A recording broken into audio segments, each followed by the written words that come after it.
be me. 32, self-proclaimed feminist powerhouse. Whole personality is career first, marriage second, kids, optional accessory to the lifestyle. Always thought if I ever had kids, they'd fit into my schedule, not the other way around. Met him at a mutual friend's barbecue. She's a women's rights fighter too, so I knew he had to be good, unlike all other men. She had a crush on him first, said he was husband material. I laughed. Then I took him. He's nice, quiet, works as a paramedic. Not flashy, but steady job, steady energy. Told my friends he's cute, but not ambitious enough. They laughed and said, perfect, less chance he'll cheat or overshadow you. I didn't know that would be the beginning of my downfall. My mom was a stay-at-home mom for 18 years. Used to say she gave up her life for my dad. I swore I'd never be like her. Told myself I'd lead in any marriage. If I ever had kids, they'd adapt to my career, not the other way around. At that barbecue, I noticed him remembering every kid's name and birthday. Mom swooning over him like he was a rock star. I brushed it off. Thought it was low-stakes charm. Didn't realize it was the skill set that would wreck me later. Fast forward a year. Dating him? Things are comfy. I start hearing from my feminist group about role reversal couples, women in charge, men at home. Some girl in our group bragging about her husband being a full-time dad while she runs the world. The idea lodges in my brain like a splinter. We move in together. I start dropping hints about him cutting back his shifts. Ironic, because she had a crush on him first. I swooped in because I figured she'd never actually date a low-ambition guy. Our group thought it was cute. Look at you, turning him into the perfect partner. Looking back, that just meant I was the project and he was the foundation. It'd be so much easier if you stayed home. You'd have more time for the house, the kids, when we have them. He hesitates, says, I like my job. I push harder, make it sound like a progressive dream. It's not quitting, it's reimagining the marriage. I'll be the breadwinner. Finally convinces himself it's noble. For the family? Thinking back, maybe he never really wanted to quit his job. In the beginning, he kept saying, I like my work, I'm good at it. I wore him down over months, guilted him by saying, if you loved me, you'd want to make my life easier. Told him it was our feminist experiment. Made him feel selfish for wanting a career. In reality, I just didn't want him around other women at work. Liked knowing I had control over his schedule, his money, his whole life. Felt safe when everything in his day went through me. Never thought that would be the thing that built his custody case. Truth is, he didn't want to leave work at all. We argued for weeks about it. He said the job gave him purpose, that he liked helping people. I told him that was selfish, that his real purpose was with me and the kids we'd have. Even offered to cut his personal spending if it meant he'd quit. At one point, he said, I feel like you're making all the decisions for me. I laughed and said, that's what leadership looks like. Thought I was being empowering. Really, I was just steamrolling him. We get married. I'm earning all right money as a mid-level marketing manager. Not CEO money, but enough to scrape by if he's not working. Thought it'd feel empowering, but instead, it's stressful. He handles cooking, cleaning, errands, even reminds me to eat. Honestly, he's good at it. I tell my friends, this is what equality looks like. Secretly, I feel like I'm working 2 jobs. One at work, one managing the bills. I ignore that thought. First kid comes along. He's on it. Baby schedules, doctor visits, everything. I'm in and out, taking conference calls, posting working mom selfies. Tell everyone we both share responsibilities. In reality, I barely know the pediatrician's name. By kid number 2, I'm gone more than I'm home. Work trips, networking events, aka wine nights with co-workers. Husband's always with the kids. I'm in group chats telling other women, make him do the work. He's not babysitting, he's parenting. Feel smug, like I cracked the code. Over the years, I stopped noticing little things. Kids tell me about their friends. I forget the names. They mention school projects. I fake interest, but I'm scrolling my phone. Husband's the one helping with homework, packing lunches, driving to soccer. To me, this is normal. I'm the provider. That's my role. Start feeling restless. He's too content, no fire in him. Meanwhile, I'm grinding just to keep us afloat. My feminist friends plant the seed. You could do better. You deserve a man who matches your ambition. I start thinking divorce might be a power move. Also know that mothers always get custody. Figure I can keep the kids, keep the house, keep the image. Plus, not having to split custody means child support from him if he ever works again. Revenge plus ego combo, proper chef's kiss moment. Flashback to 6 months before I filed. Group chat with my feminist friends, sipping wine, all of us talking about useless men. One friend, scared to leave her husband because he's such a good dad. I tell her, "Girl, don't worry, mothers always get custody. You'll get the kids, the house, and if he works, he'll be paying you for years." Sent it with a laughing emoji and a picture of me clinking a champagne glass. Whole group laughed. One typed, "Queen behavior." Felt powerful in the moment. Months later, after I lose custody, someone anonymously emails me a screenshot of that exact chat. No subject line, just, "How's that working out for you?" in the body. Stared at it for an hour before deleting it. Told myself it was probably him or one of his pick-me girlfriends snooping. Refused to believe it was my own words that killed me. I start documenting how absent he is, even though he's not. Take pics of him playing games on his phone. Never mind it's while kids nap. Send them to my group chat as evidence. Plan my strong, independent woman, comeback post in my head, finally file. Tell him it's because I'm not fulfilled and we're on different paths. Expect tears, begging. Instead, he just nods slowly, says, "Okay." That annoys me more than if he fought. A few weeks later, court prep starts. My lawyer is confident. Mothers almost always win. I feel smug walking into the first hearing. Then his lawyer starts laying out evidence like a Netflix true crime doc. School sign-in logs. His name on almost every drop-off and pick-up for years. Medical records with his signature. Teachers and neighbors testifying he's always there. Pictures of him baking with the kids, building science projects, reading bedtime stories. Then comes the stuff I didn't even know he had. School nurse testifies he was the only one who ever responded to emergency calls. Said he ran a mini CPR demo for the PTA after a scare on the playground. Neighbor says he shoveled snow, fixed the car seats, mowed the lawn while I was away on work trips. Then my group chat messages get leaked into evidence, subpoenaed from my phone. Our chat where I joked, "Mothers always get custody." One where I bragged, "He basically raises the kids so I can live my best life." He doesn't even look at me while it's being read. I feel my face burning. I'm blindsided. One of my closest friends from our girly group starts acting weird after I file. Less chatty, less girl power. I thought she was just busy. Find out later she'd been meeting with him for coffee, to check on the kids. She's the one who told him where I was going on work trips, so he could pull attendance records showing I missed every school event. She even testified in court that he's the most present father I've ever seen. I confronted her after the hearing, me. "You're supposed to be my friend." Her. "I'm on the kid's side." Me. "No, you're on his side." She didn't deny it. Walked away saying, "Maybe if you were around more, this wouldn't have happened." I stood there shaking, telling myself she was brainwashed by him. Deep down, hated how much her words sounded like the judge's. He even had voice memos, little recordings of the kids asking, "When's mommy coming home?" Followed by him saying, "She's working late, sweetheart," in the gentlest voice. Judge played them in court and I wanted to crawl out of my skin. All I could think was, why was he saving these? Then I realized he'd been building his case for years. Then the kill shot, my own social media posts. Me saying, being a father is a choice, not an obligation. Me bragging about, he does all the work at home so I can shine. Me telling women, if you earn more, you hold the power. The judge is looking at me like I'm handing him the custody ruling gift wrapped. My lawyer starts sweating. Try to argue, I've been providing financially. Judge asks me point blank, "When was the last time you attended a parent-teacher conference?" Can't remember. "Do you know the name of your youngest child's homeroom teacher?" Mouth opens, no sound comes out. See his lawyer smirk. Feels like being skinned alive in slow motion. Final ruling. He gets primary custody. I get visitation every other weekend. And the house?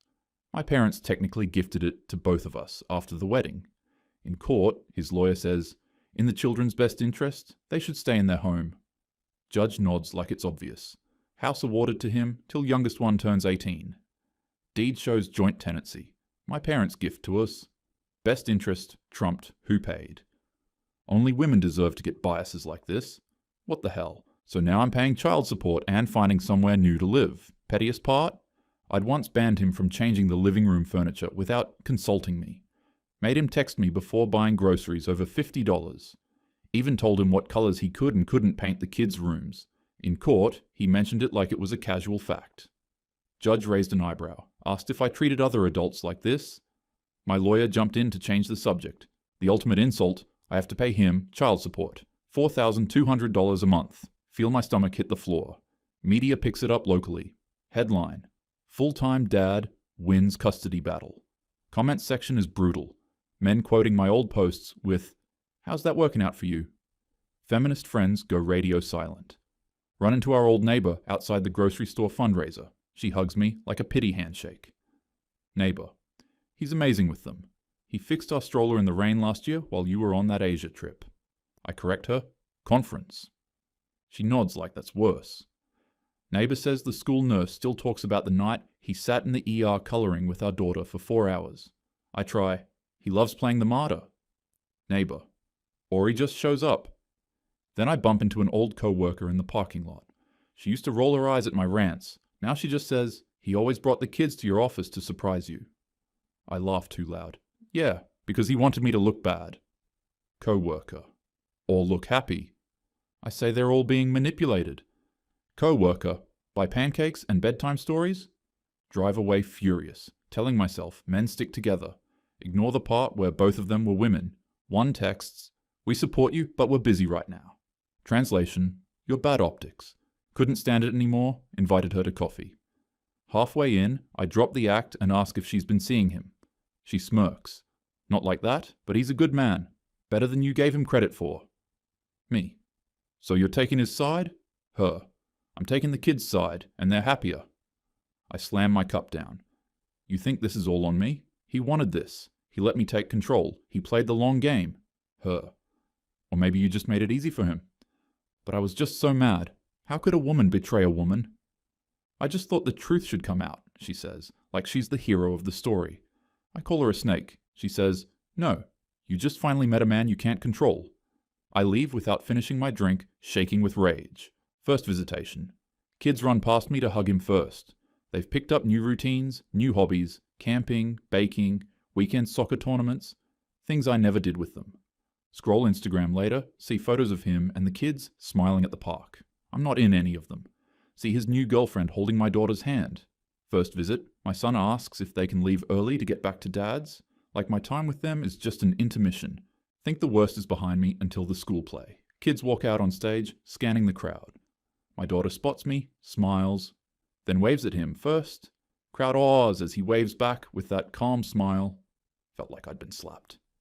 After the play, another mom says, "Your kids are so lucky to have such a dedicated father." She doesn't even look at me when she says it. Scroll Instagram that night and see the kids' Mother's Day post on his account. I keep it just so I can see the kids, obviously. It's not for me, it's for his new girlfriend. Caption: "Thanks for being there for us every day. Felt like the floor fell out from under me. Decide I'll show up more and pick the next big event." Saturday soccer. Set 3 alarms, still roll in late because I couldn't find the right field. There are 5 identical green fields. I wander to under 10 girls when my kid is under 8, co-ed. Text him, "Where are you?" and he replies with a pinned map like a human GPS. By the time I reach them, halftime is over. I wave, big. My daughter looks happy, then turns back to the huddle where he's tying a kid's cleat. Coach thanks team parents for snacks. I panic because apparently it's our week. New girlfriend opens a cooler with fruit cups and waters labeled with names. I put 2 warm juice boxes on the bench like a consolation prize. Try to impress by shouting "offside" at a random moment. Ref gives me a look. Another mom whispers, "There's no offside at this level." My son scores, runs toward the sideline, arms open. He veers right into his dad's hug because I'm holding my phone up for video. When the team takes a photo, I step forward and ask the coach to retake 3 times. My kid says, "Mom, we have practice drills." Walk back to the parking lot, acting like I'm very busy so nobody sees me blink fast. Post the one picture where I'm centered and caption it, "Soccer Mom Era." Comments from the team moms say, "So glad you could make it this time." This time hits harder than I'll admit. Another time, my youngest calls me by the new girlfriend's name by accident. I laugh it off in front of them, but cry in the car afterward. Rage mixes with a weird emptiness I can't name. Try calling my mom for comfort. She sighs and says, "Maybe you should have thought about this before walking out." Hang up without saying goodbye. Cry in the dark for hours. Tell myself it's the system's fault. It's sexist against ambitious women. But deep down, Something ugly whispers that this is what men go through every day. Ignore it, because if I admit it, I admit I was wrong, all along. Anytime someone tries to talk sense into me, I double down. Decide I'll outwork the narrative, become a PTA mom overnight. RSVP to the curriculum night at 6 p.m. sharp. Arrive at 6:40 with a blazer and a speech about parental engagement. Learn I went to the wrong campus. Our school has 2 buildings. Race across town, slide into a seat as the principal finishes Q&A with any last questions. I raise my hand and ask what grade my daughter is in for math grouping. Room tilts, teacher gently says, she's in the other room with the advanced group right now. Later try to sign up for snack duty, but don't know the Team Snap login. Ask the secretary to just put me down for the visible events. Secretary: visibility isn't the same as involvement. Mumble something about donating a printer. Secretary: we actually need chaperones for the Science Museum at 7 a.m. Friday. Say I have a client call then. Secretary: so, write your email. We'll let the other parent know you're interested. Interested enters my skull like a nail. Tell people men only want kids for leverage. Say he's using them as a weapon to make himself look good. In my head, I frame it as him being manipulative. Never mind that he's literally the one who raised them while I was busy breaking glass ceilings. Months pass. Keep paying child support, watching him thrive. Every dollar feels like a knife twist. Still tell people, this is proof the courts hate women who work. Decide to control the narrative. Go live on Instagram to talk about my unfair custody loss. Tell my followers the system is sexist against successful women. If I was a man, this wouldn't have happened. Comments flood in, half roasting me, half telling me to log off. One guy says, you literally said in an interview that dads are optional. Someone else posts a split-screen meme of me in 2019. Mothers always win custody, versus me, now. The system is rigged. Close the app, throw my phone on the couch. Convince myself it's just men being bitter online. Ignore that half the comments are from women. Call my mom again, ready to hear men are trash and hang up smug. Instead, she's quiet for a long time. Mom: you know what I remember most from my marriage? Me: dad being controlling? Mom: no. You falling asleep on my shoulder after school because I was there? I scoff. Say that's nostalgic nonsense. Times have changed. Mom: times change. Children don't. They count minutes, not money. I launch into a speech about patriarchy punishing ambitious women. Mom: you hired a husband to be a nanny, then resented him for being good at it. Me: wow, internalized misogyny much.